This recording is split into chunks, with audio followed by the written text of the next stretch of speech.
ඒ වගේ තමයි ජාතික හෙළවුරුම නියෝජනය කරමින් හිටපු අමාත්‍ය පාටලි චම්පික රණවක හිටපු අමාත්‍යතුමනි අලුත් රටක් වෙනුවෙන් යන ගමන මෛත්‍රී පාලනයක් උදා කරන්නට පුළුවන් වේවි කියලා ඔබතුමාලා හිතනවාද? අනිවාර්යයෙන්ම මේ රටට පැහැදිලි දේශපාලන ආර්ථික සමාජ ප්‍රතිසංස්කරණයක් දැන් අවශ්‍යයි. හොරබොරු නැති රටක්, බියසැක නැති හෙටක් වෙනුවෙන් අපි පෙරට යනවා.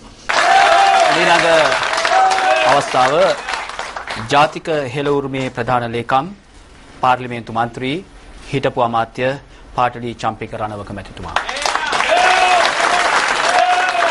ගෞරවනීය ස්වාමීන් වහන්සේ මිට්ටෝරුනි, අපි තාම ස්තුතිවන්ත වෙන මේ අවස්ථාව ලබා දීම ගැන.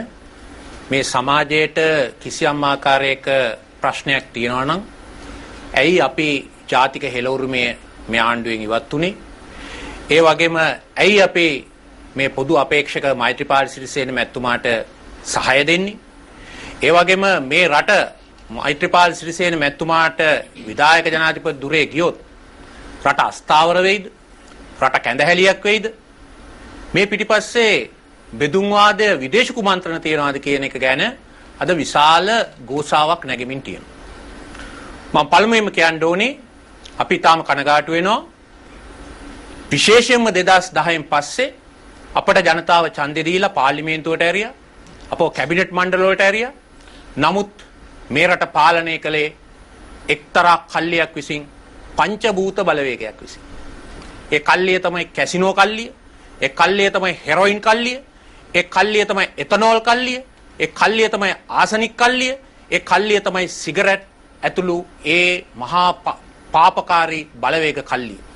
ඒ කල්ලියට පුළුවන් වුණා පාර්ලිමේන්තුව යටපත් කරන්න. ඒ කල්ලියට පුළුවන් වුණා කැබිනට් මණ්ඩලය යටපත් කරන්න. ඒ ගත්ත තීරණ සියල්ලම මේ කල්ලියට රැකවරණය දීපු මේ විධායක ජනාධිපතිවරයා ඇතුළු පිරිස විසින් ආරක්ෂා කළා.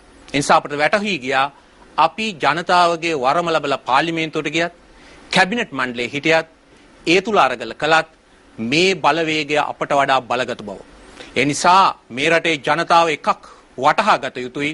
ඔබ ඡන්දය ලබා දෙන ඒ ජාතිමාමක වේවා, සමානාත්මතාව ලෙස වේවා අය නෙවෙයි ඔබ මේ ආණ්ඩුව තුල පාලනය කරන්නේ. මෙන්න මේ ජාවාරම් කල්ලියත් ඒ ජාවාරම් කල්ලියට ඉහළින් ඉන්න මෙගා ඩීල් කාර්යෝ තමයි රට පාලනය කරන්න කියන එක අපි බොහොම පැහැදිලිව අවධාරණය කරන්න ඕන.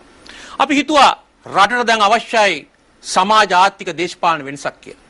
ඒ වෙනුවෙන් අවංක යෝජනාවක් අපි මේ ආණ්ඩුවට ඉදිරිපත් කළා, ජනාධිපතිතුමාට ඉදිරිපත් කළා. නමුත් අපට කිව්වේ මොකද්ද? ඊළඟ මැතිවරණ ප්‍රකාශයට මේක යවමු කියලා. ඊළඟ මැතිවරණ ප්‍රකාශයට යවන්න අපි සූදානම් නැහැ. මොකද අපිට 2005 දිත් මේ පොරොන්දුව දුන්නා.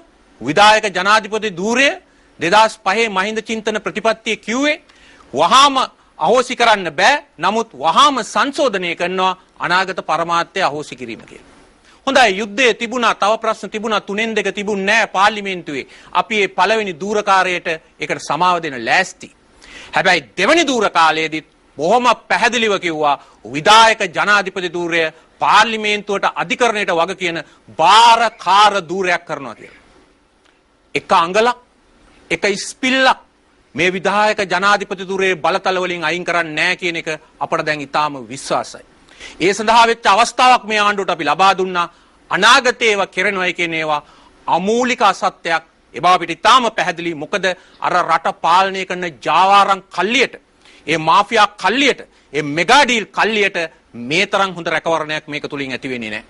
ඒ වගේම අපි කියන්න ඕනේ මේ රට විධායක ජනාධිපතිවරයාට පැවරලා තියෙන මේ අසීමාන්තික බලය, අත්නෝමතික බලය ඕනෑතරම් ඇමතිකම් ඇති කරන්න, ඕනෑතරම් ඇමතිකම් දරන්න, ඕනෑම දූෂකෙක් අමාත්‍යාංශයක ලේකම් කරන්න, ඕනෑම ශ්‍රේෂ්ඨාධිකරණයේ අභ්‍යාචනාධිකරණයේ විනිසුරන් කරන්න, ඕනෑම මොහොතක වසරකට පසු පාර්ලිමේන්තුව විසිරවන්න කියන මේ අත්නෝමතික බලය අද පාවිච්චි වෙනවා ඔබ වෙනුවෙන් නෙවෙයි මේ ජාවාරම්කාර ඩීල්කාර පන්තිය ඉදිරියට ගෙන යාම සඳහා.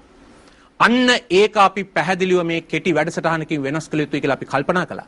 ඒ නිසා විධායක ජනාධිපති ධූරයේ තිබෙන අත්නෝමතික බලතල වහාම සංශෝධනය කරන්න, ඒ වගේම රට පුරා ආයතනගත කරලා තියෙන අවනීතිය වෙනුවට නීතියේ සමානාත්මතාවය ගෙනල්ලා අධිකරණය ස්වාධීන කරගන්න, ඒ වගේම මැතිවරණය ස්වාධීන කරගන්න රාජ්‍ය බලය, ධන බලය, මූල්‍ය බලය, මාධ්‍ය බලය යොදවලා ඩීල්කාරින්ගේ සල්ලි වලින් දන්සැල් දාලා ඡන්ද දිනන ක්‍රමය වෙනස් කරන්න උගත් වියත් පාර්ලිමේන්තුවක් ඇති කරගන්න අවස්ථාවක් වහාම රටට ඇති කරගත යුතු වෙනවා.